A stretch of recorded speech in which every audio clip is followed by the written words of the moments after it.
कुमार भारती, जन स्वराज पार्टी का अध्यक्ष।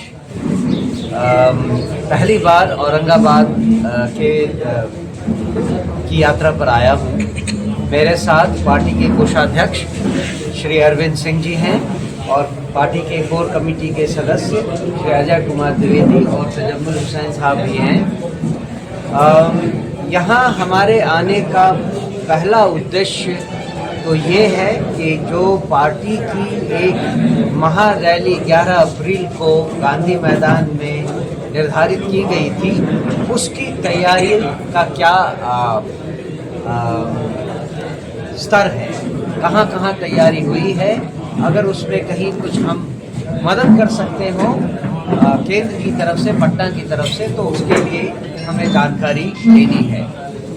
हम जानते हैं कि इस तैयारी में दिन कम बच गए हैं, लेकिन हमें पूरा भरोसा है कि हमारे जो कार्यकर्ता हैं, जो पदाधिकारी हैं पूरे बिहार में, स्पेशली औरंगाबाद में, वो सब जी जान से लगे हुए हैं और मुझे पूरा भरोसा है कि ये जो सभा होगी वो एक ऐतिहासिक सभा होगी। धन्यवाद। ऐतिहासिक सभा में जन स्वराज के लोग कितने पटना पहुँचेंगे?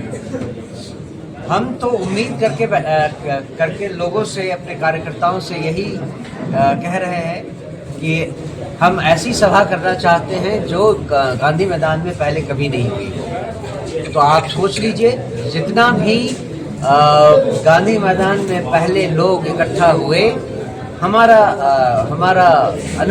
अनुमान है कि हम उससे ज़्यादा लोगों को लेकर आएंगे। इस बार बिहार में जन स्वराज कितने सीटों पर चुनाव लड़ेंगे? बिहार में 243 सीट हैं और हम पूरे 243 विधानसभा क्षेत्र में सीटों पर अपने चुनाव, अपने उम्मीदवार खड़ी करेंगे। पिछले दिनों पटना विश्वविद्यालय के छात्र संघ चुनाव में जन स्वराज NSY को समर्थन किया था जी। उम्मीद है क्या इस बार कांग्रेस के साथ ये लाइन्स बनेगा? हमने बहुत पहले ये कह दिया है कि जहाँ तक विधानसभा का प्रश्न है, ना तो हम कोई प्री पोल अलायंस करेंगे, ना ही कोई पोस्ट पोल अलायंस करेंगे। हम ये चुनाव अकेले अपने दम पर ही लड़ेंगे, इस बार ही नहीं, आगे आने वाले हर समय में। बिहार में कितने सीटें आने की उम्मीद है जन स्वराज? वो तो जनता बताएगी। अभी हम इस पर कोई अनुमान नहीं लगाना चाहते हैं।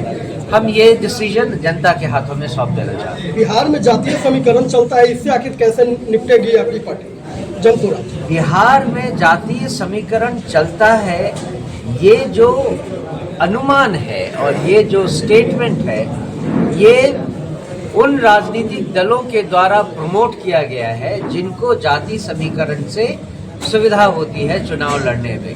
वो एक जाति को दूसरे जाति के अगेंस्ट, एक धर्म को दूसरे धर्म के अगेंस्ट ऐसे खड़ा करते हैं कि पूरी दुनिया को ये मैसेज जाए कि बिहार में जातिगत समीकरण ही सब कुछ है। लेकिन जैसा कि प्रशांत किशोर जी कई बार बताते आए हैं, आप विभिन्न चुनाव में देखें तो बिहार की जनता ने जातिगत समीकरण से ऊपर उठकर चुनाव में हिस्सा लिया है और लोगों को जिताया है, नए लोगों को लाया है। हमें आशा है कि यहाँ बिहार की जनता जन स्वराज के उन सारे उसूलों को, नीतियों को, बातों को इतना समझेगी कि चुनाव आने के पहले तक एक ऐसी लहर होगी जिसमें जाति समीकरण बिल्कुल ध्वस्त हो जाएंगे और जन स्वराज पार्टी की ही विजय होगी। सर, औरंगाबाद में आप आए हुए हैं।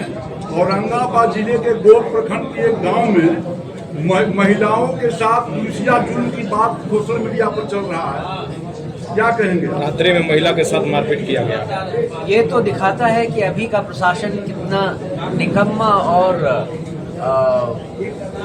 बदनाम हो चुका है।